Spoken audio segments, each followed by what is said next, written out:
This video is going to be me attempting to fix this car. I got this yesterday, picked this up with my grandpa for my cousin. And then after we got it, he was like, well, he might want to finance a car. So I honestly don't know what's going to come of this car. There's only $2,000, which in today's market equals like a $500 car a few years ago.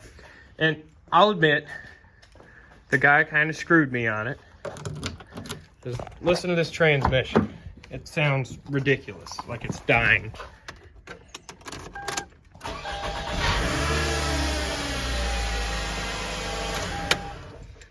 But it's got no codes for the transmission, and it shifted fine on the drive home. And I noticed a bit of a leak at the pan gasket, so I'm not going to drive this until I get some transmission fluid in it. My grandpa's getting some now while he's at Walmart. Some other problems with this car. It's got 253,000 miles, right? It needs an inner tie rod. I'm going to be starting with this valve cover gasket.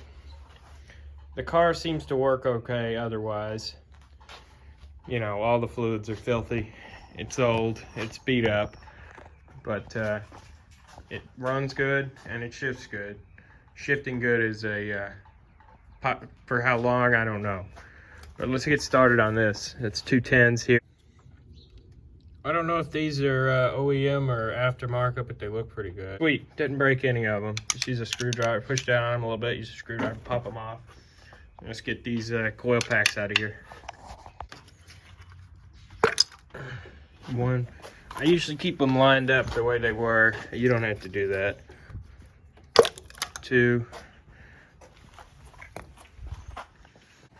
Now we'll get these two hoses off.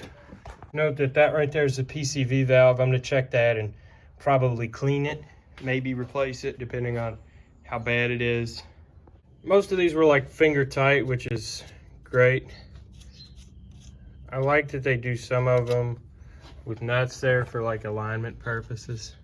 It's pretty cool, but they're all 10s, really easy. The hardest part of getting this off and getting it on is navigating around the wiring. You know, it doesn't look like they've been the most diligent with their oil changes. There is quite a bit of sludge, but you know, chain's tight there, which it should be. We get some sludge, you know, in here, which is expected with 253,000 miles of 253,000 hard miles, you know, so just kind of what I expected. Hoped for it to look a little better, but you know what, it's okay, it's all right. We'll get some good high quality synthetic oil in here with some good detergents and get that all cleaned up over time. Yeah, I think this gasket was in pretty decent shape there. You know, that was really sealing her up good. The question is, do I clean all this out or do I just pretend I didn't see it? Well, that'll just clog that oil pump pickup right away. Let's try and clean it out. You know, especially on these high mileage cars, these are kind of tricky to get out. So I'm using this little screwdriver and a hammer and just breaking my way into them. And they're coming right on out. And they're not really held together all that well, but they're coming out. All right, here's how I do this. I get a small bit. This is probably incorrect, so if you're watching this for a tutorial, do this at your own risk here. But I just goober it slightly with silicone in this passageway, and then I fit the gasket and push it in there. Yeah, I'm definitely not a mechanic because I just bought this car that I should have known. The guy warmed it up before I got there, and the transmission quieted down as it warmed up, so that's kind of my friggin' fault. It's kind of my mistake. You know, I was cleaning up this surface and I noticed this timing cover's been off. So somebody may have put a chain in this a while ago. That's kind of interesting.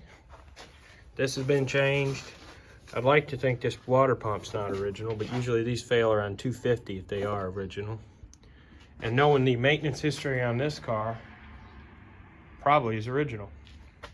It's funny, the timing chain went out before the original water pump. That's goofy. Toyota things. Well, I remember this taking like 1,000 million tries, but that was really easy. I'm just gonna go around here, make sure I didn't squish anything unknowingly. And should be mint.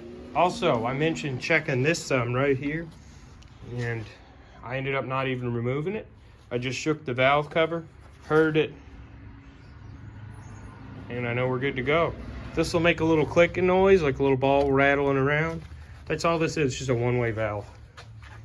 It gets plugged up, it causes excess pressure in the crankcase, which can lead to blowing seals and oil consumption. You know, oil being forced up through the rings or through the valve stem seals. A lot of people like to change it every time they change the oil. Most people, however, don't even know it exists, so they don't change it. I'm kind of in between that category of, oh, I haven't changed that in 2 years. Might as well take a look at it. Alrighty, so that is now on there and torqued to what I felt was right. Not a torque spec, clearly, but it was my torque spec that I trusted. While looking for the 10mm I lost in the vast cavern of this engine bay, figured I'd demonstrate how easy it is to find front end play. A lot of people like to just rail on these wheels to determine it.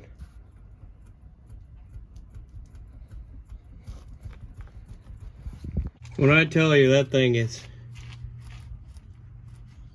shot,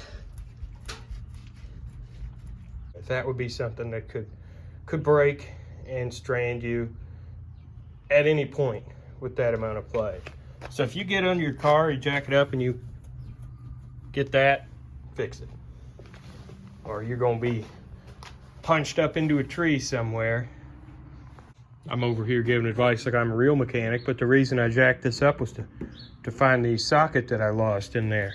I'll say the underside of this car is pretty dang rust-free. It's a Kentucky car for you. Look at that. Sweet, sweet. Oh.